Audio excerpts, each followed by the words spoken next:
నమస్తే. Welcome to our channel. నేను రవీంద్ర బాబు.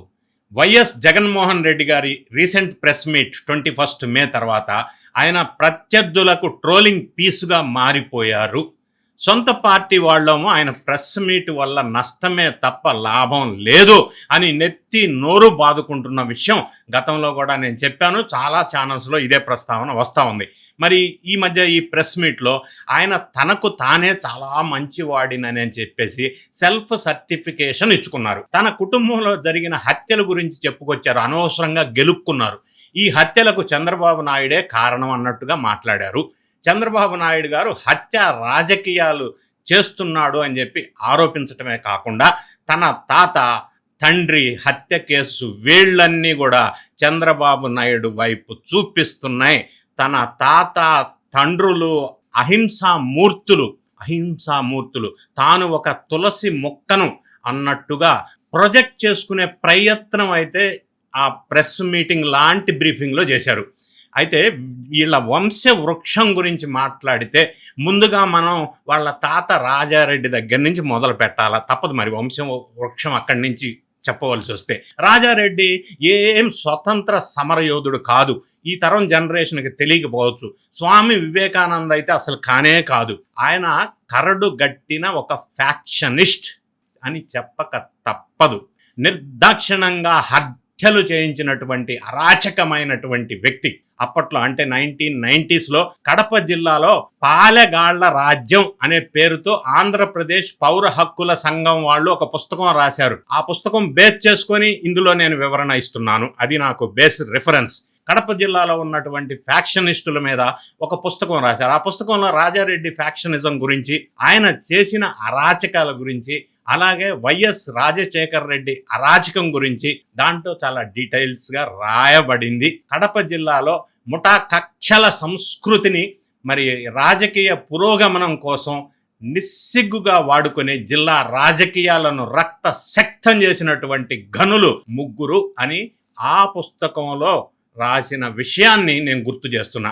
ఆ ముగ్గురులో పులివెందుల్లో వైఎస్ రాజశేఖర్ రెడ్డి, పొద్దుటూరులో ఎంవి రమణారెడ్డి అనే అతను, అదేవిధంగా జమ్ముల మడుగులో ముగ్గురు పేర్లు ఈ పుస్తకంలో ప్రస్తావించారు. జమ్ముల మడుగులో పొన్నపరెడ్డి శివారెడ్డి తమ రాజకీయ పురోగతికి పీనుగలను కూడా సోపానాలుగా మార్చుకున్నారని చెప్పి ఆ పుస్తకంలో స్పష్టంగా పేర్కొనబడింది. ఈ బుక్ అంతా చదివితే మీకు కూడా అర్థం చేసుకోవచ్చు. పౌర హక్కుల సంఘం వాళ్ళు రాసినటువంటి ప్రచురణల ఈ బుక్. ఒక్కొక్క ఫ్యాక్షనిస్ట్ గురించి వివరంగా రాసుకొచ్చారు. అందులో ఈ ముగ్గురు గురించి ప్రధానంగా ఎక్కువగా ప్రస్తావించారు. డీటెయిల్డ్ ఫ్యాక్షనిజం ఎలా జరిగిందనేది. ఈ ఆధునిక పాలెగాళ్లలో రమణారెడ్డి అభ్యుదయ భావాలు కలిగిన మేధావిగా, వైఎస్ రాజశేఖర్ రెడ్డి ప్రజా శ్రేయస్సు కోరే పెద్ద మనిషిగా తమకు తాము ప్రొజెక్ట్ చేసుకున్నారు అని ఆ బుక్ లో ప్రస్తావించబడింది. రాజశేఖర్ రెడ్డి గారు అయితే తన హింసాత్మక ప్రాబల్యాన్ని పొరుగున ఉన్నటువంటి అనంతపురం జిల్లాకి కూడా తీసుకుపోయాడు అని డీటెయిల్ అన్ని కూడా అందులో మెన్షన్ చేయటం జరిగింది.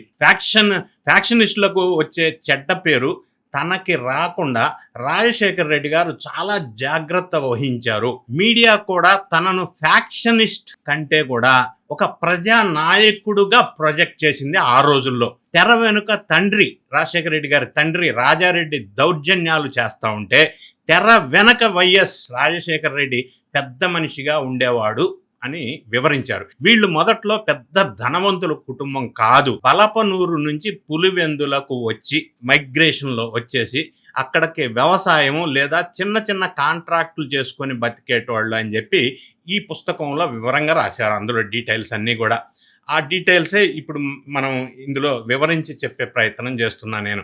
ఇక రాజారెడ్డి చరిత్ర అక్కడి నుంచి ఒకసారి డీటెయిల్స్ వివరించవలసి వస్తే 1964లో వెంకట నరసయ్య అనే ఒక ముగ్గు రాళ్ళు వ్యాపారి, గ్రానైట్ వ్యాపారిని పార్ట్నర్గా మంగపేట వెరైటీస్లో గనుల్లో చేరాడు. అయితే మొదట్లో ఈయన సూపర్వైజర్గా పనిచేసి ఆ తర్వాత పార్ట్నర్గా మారాడు, ఎదిగాడు అని అనొచ్చు ఆయనతో పాటుగా ఈ మైన్స్ బిజినెస్లో. ఆ తర్వాత వెంకట నరసయ్యని చంపేశారు. ఆ మైన్స్ స్వాధీనం చేసేసుకున్నారు. ఇది ఫ్యాక్షనిజం అంటే. వెంకట నరసయ్య హత్యకి ప్రతీకారంగా, మరి హత్యలు ఉంటాయి కదా ఫ్యాక్షనిజంలో, అతని బంధువులు హైదరాబాద్ సెక్రటేరియట్లో అప్పట్లో వైఎస్ రాజశేఖర రెడ్డి మీద కాల్పులు కూడా జరిపారు. అయితే ఈ కాల్పుల్లో వైఎస్ రాజశేఖర రెడ్డి తప్పించుకున్నాడు. వీళ్ళు ఎంటర్ అయ్యే వరకు కూడా పులివెందుల్లో రాజకీయ ఆధిపత్యం సాగించినటువంటి డిఎన్ రెడ్డిని పూర్తిగా నేలమట్టం చేసేశారు. మరి రాజారెడ్డి హింసా దౌర్జన్యాలు తట్టుకోలేక డిఎన్ రెడ్డి తెరమరుగయ్యాడు.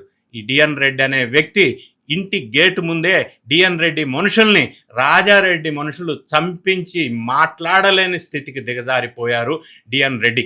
దీనివల్ల పులివెందుల ప్రాంతంలో రాజారెడ్డి పేరు చెప్తేనే జనం భయపడే పరిస్థితికి అప్పుడు వచ్చింది. ఇటువంటి సంఘటనలు జరిగిన నేపథ్యంలో ఇక 1964లో ఊసన్న అనే ఎరుకుల కులస్తుల్ని పట్టపగలే నడి రోడ్డు మీద కిరోసిన్ పోసి సజీవ దహనం చేయించాడు.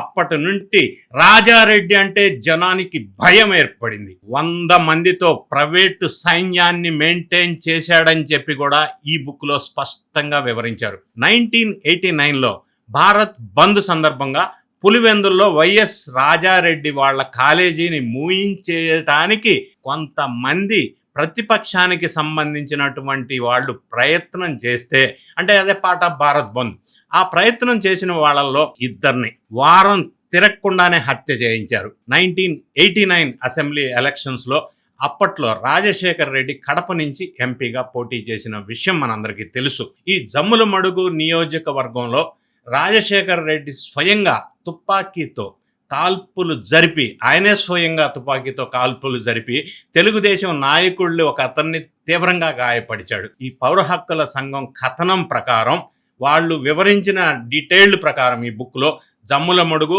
ప్రొద్దుటూరు కంటే కూడా ఎక్కువ హత్యలు పులివెందుల నియోజకవర్గంలోనే జరిగాయి. కానీ వైఎస్ కుటుంబానికి భయపడి ఆ ఫ్యాక్షన్ రాజకీయ నేపథ్యంలో ఎవ్వరూ నోరెత్తి బయటికి చెప్పే పరిస్థితి లేదు అని చెప్పి ఆ బుక్లో స్పష్టంగా వివరించారు. ఇక మరి ఈ వారసత్వం నుంచి ఉద్భవించినటువంటి జగన్ రెడ్డి గారు వీళ్ళ ఫ్యాక్షన్ లెగసీని కంటిన్యూ చేయాల్సిన బాధ్యతగా తీసుకున్నాడు. 1994లో అప్పటికి జగన్మోహన్ రెడ్డికి 20 ఏళ్ళు కూడా ఉండవు అనుకుంటా బహుశా.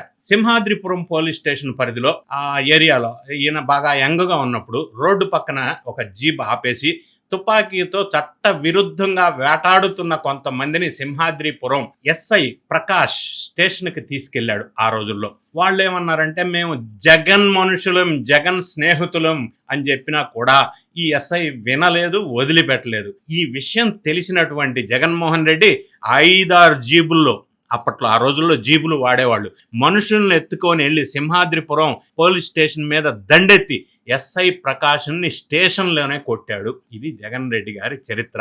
తాతకి తగ్గ వారసుడు అని అనుకోవచ్చు.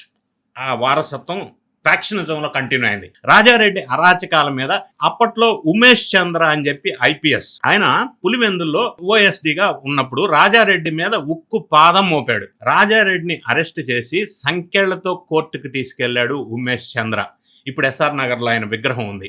సో అప్పుడు ఏమైంది, మా తాతను చంపిన వాళ్ళని స్వేచ్ఛగా తిరుగుతున్నారు, మేము మంచివాళ్ళం కాబట్టే వాళ్ళని వదిలేస్తున్నాం అని చెప్పి జగన్మోహన్ రెడ్డి గారు ఇప్పుడు సర్టిఫికెట్ ఇచ్చుకుంటా ఉన్నారు. దీని మీద ఆ కేసులో ఉన్నటువంటి పార్థసారథి రెడ్డి మీడియా ముందుకొచ్చి ఎవ్రీడే ఈ మధ్యకాలంలో ఆయన అన్ని ఛానల్స్లో డీటెయిల్డ్ అన్నీ ఎక్స్ప్లెయిన్ చేస్తూ ఉన్నాడు. తన మీద వైఎస్ రాజారెడ్డి వర్గీయులు దాడి చేసి కత్తులతో నరికారని, 28 కత్తిపోట్లు పొడిచారని, చనిపోయాడని చెప్పి వదిలేసి వెళ్ళిపోయారని చెప్పేసి ఈ పార్థసారథి రెడ్డి ఆయన్ని ఎలా నరికారో రాజారెడ్డిని కూడా అలాగే నరికారు అని ఆయన మాటలు అన్ని వీడియోలో చెప్తూనే ఈ సంఘటనలో వాళ్ళ తమ్ముడు కూడా చనిపోయాడని చెప్పి పార్థసారథి రెడ్డి చెప్తా ఉన్నారు.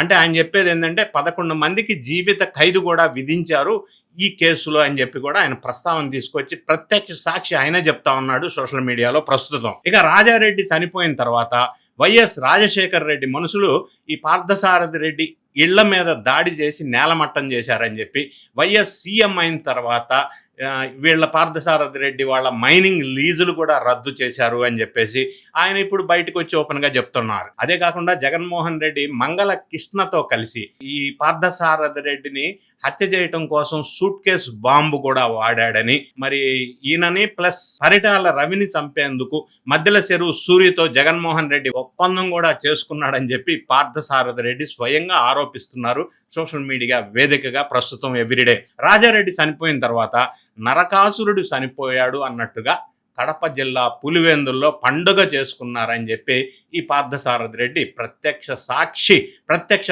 బాధితుడు స్వయంగా ఇప్పుడు ప్రస్తావిస్తూ డీటెయిల్స్ అన్ని చెప్తున్నాడు. అలాగే మాజీ మంత్రి జమ్ముల మడుగు శివారెడ్డిని చంపించింది కూడా వైఎస్ రాజశేఖర రెడ్డి అని చెప్పి పార్థసారథి రెడ్డి చెప్తా ఉన్నాడు. కోడూరు చెంగల్రాయుడిని మరి ఆయన అనుచరులను కూడా చంపించింది కూడా ఎవరో కాదు వైఎస్ఏ అని చెప్పి ఈయన చెప్తా ఉన్నారు. ఎన్ని హత్యలు, ఎన్ని మరణాలు, ఎంత ఫ్యాక్షనిజం. అజాత శత్రువుగా పేరున్నటువంటి కాంగ్రెస్ నేత ప్రస్తుతం సీనియర్ డాక్టర్ తులసిరెడ్డిని కూడా వైఎస్ రాజశేఖర రెడ్డి చంపించే ప్రయత్నం చేశాడు అని ఈయన ఆరోపణ చేశాడు. తులసిరెడ్డి గారు కూడా ఆ విషయాన్ని యాక్సెప్ట్ చేశారు. అది చరిత్ర. తన కుటుంబంలో ఇంత నల్లటి నలుపు పెట్టుకొని వాళ్ళంతా ఏదో స్వాతంత్ర సమర యోధులు అన్నట్టు, ఈ జగన్ రెడ్డి గారు ఒక శాంతి దూత అన్నట్టుగా బిల్డప్ ఇచ్చే ప్రయత్నం చేసి మీడియా పేరుతో బ్రీఫింగ్ చేశారు జగన్ రెడ్డి గారు. వైఎస్ రాజశేఖర రెడ్డి చనిపోయినప్పుడు దాని వెనకాము రిలయన్స్ వాళ్ళ హస్తం ఉందని చెప్పి ప్రచారం చేశారు. వైఎస్ అభిమానులు కానీ 2 రాష్ట్రాల్లో రిలయన్స్ స్టోర్ల మీద భారీ ఎత్తున దాడులు చేసిన విషయం మనం చూసాం. ధ్వంసం చేశారు వాళ్ళ షోరూంలు. అయితే అప్పట్లో చాలా మంది మీద కూడా కేసులు పెట్టారు, జైలుకు కూడా వాళ్ళని పంపించిన సందర్భం అది. కానీ జగన్మోహన్ రెడ్డి గారు వెంటనే ఏం టర్న్ తీసుకున్నారంటే సీఎం అయిన వెంటనే అదే రిలయన్స్ వాళ్ళకి సంబంధించిన వ్యక్తికి రాజ్యసభ సభ్యత్వం ఇచ్చి పంపించాడు. మరి ఇదేంటో నాకు అర్థం కాదు ఎప్పటికీ కూడా. ఒకవేళ వాళ్ళ హస్తం నిజంగా ఉంటే మరి వాళ్ళకి పదవి ఇవ్వటం ద్వారా జగన్మోహన్ రెడ్డి గారు అసలు ఇచ్చిన సందేశం సమాజానికి మెసేజ్ ఏంటి? దాని వెనక హత్య వెనక అసలు ఎవరున్నట్టు? పోనీ 5 ఏళ్ళు ఈయన చీఫ్ మినిస్టర్గా పనిచేశారు.